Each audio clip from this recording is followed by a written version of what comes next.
दैलेख जिल्ला महाबु गाउँपालिका वडा नम्बर 3 पासी रिठादेखि श्रीस्थानसम्मको यात्रा।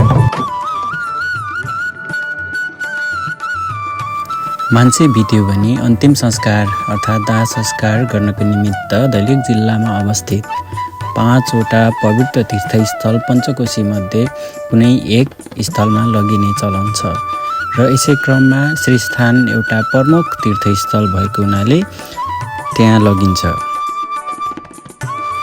अडैमा भएको छामघाट खोला अति सुन्दरम छामघाट खोला महाबु लेकमा उत्पत्ति दैलेख जिल्लाकै महाबु लेकमा उत्पत्ति भएर आएको खोला हो र भर्खरै देखिएको सानो खोला चाहिँ तीर्थस्थलहरूमध्ये एउटा अर्को प्रमुख तीर्थस्थल नाभिस्थानदेखि बहँदै आएको खोला हो। सोही खोलामा पानी कम भएको अवस्थामा वैशाख जेठतिर हामीले त्यो पानीमा आगो पनि बाल्न सक्छौँ। हामी सानो हुँदा पहिले बाल्ने गरिन्थ्यो, तर अहिले पानी ठुलो भएको हुनाले मैले देखाउन सकिएन। यदि त्यो समयमा त्यहाँ आउने मौका जुर्यो भने म कुनै भिडियोमा देखाउने छु आगो बालेर पानीमा।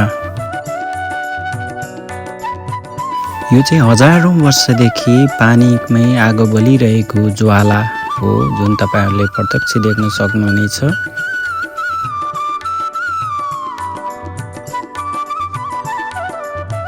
यसैको आधारमा रहेर पेट्रोल अन्वेषण केन्द्र जुन चाइनाको सहयोगमा नेपाल सरकार र चाइनाको सहयोगमा भइरहेको थियो र जुन 50 वर्षसम्म पुग्ने ग्यास भेटियो भन्ने पनि यसैको आधारमा त्यो खोज तथा अनुसन्धान थालनी गरिएको हो।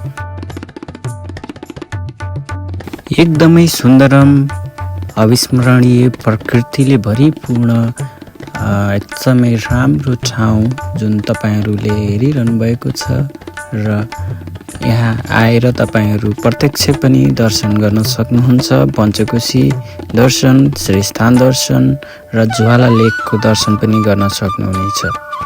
मेरो निमन्त्रणा छ तपाईहरु सबैलाई, यदि भिडियो हेर्नु भएको छ भने यदि मौका मिल्यो भने तपाईहरु अवश्य घुम्न आउनुहोला।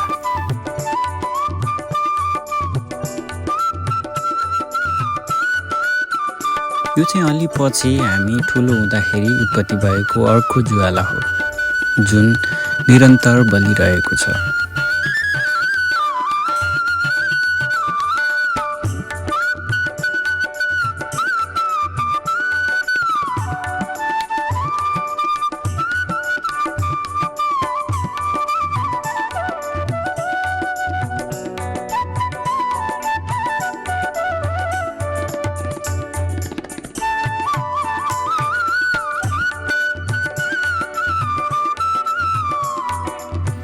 यो चाहिँ श्रीस्थानको प्रमुख ज्वाला हो जुन हजार वर्षदेखि निरन्तर रूपमा बलिरहेको छ र साथैमा रहेको ज्वालाको रापको कालो टीका जुन त्यहाँ दर्शन गर्न जाने घुम्न जाने सबैले लगाउने गर्छन् र मैले पनि त्यो टीका ग्रहण गरेको छु।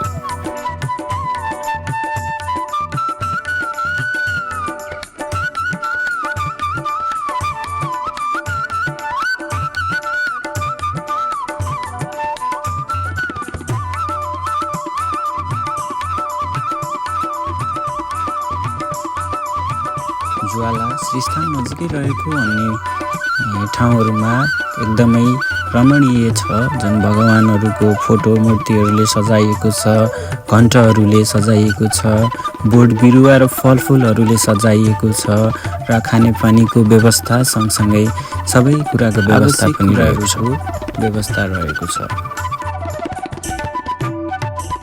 त्यहाँ अवस्थित धेरै ठाउँ धेरै चिजहरूको जगेर्ना र पुनर्स्थापना पुनर्निर्माण गर्नुपर्ने भएको हुनाले सम्बन्धित निकायको ध्यानाकर्षण गराउन पनि चाहन्छु। सत्ययुगमा सत्यवती देवीलाई महादेवले उनको अन्तिम समयमा उनको वियोगमा बोकेर हिँड्ने बेला सत्यवती देवीको शिर पतन भएको हुनाले उक्त ठाउँको नाम श्रीस्थान रहन गएको हो भन्ने दन्त्य कथा र पौराणिक कथा अनुसार विश्वास रहेको छ। धन्यवाद। शुभ दिन, शुभ रात्रि।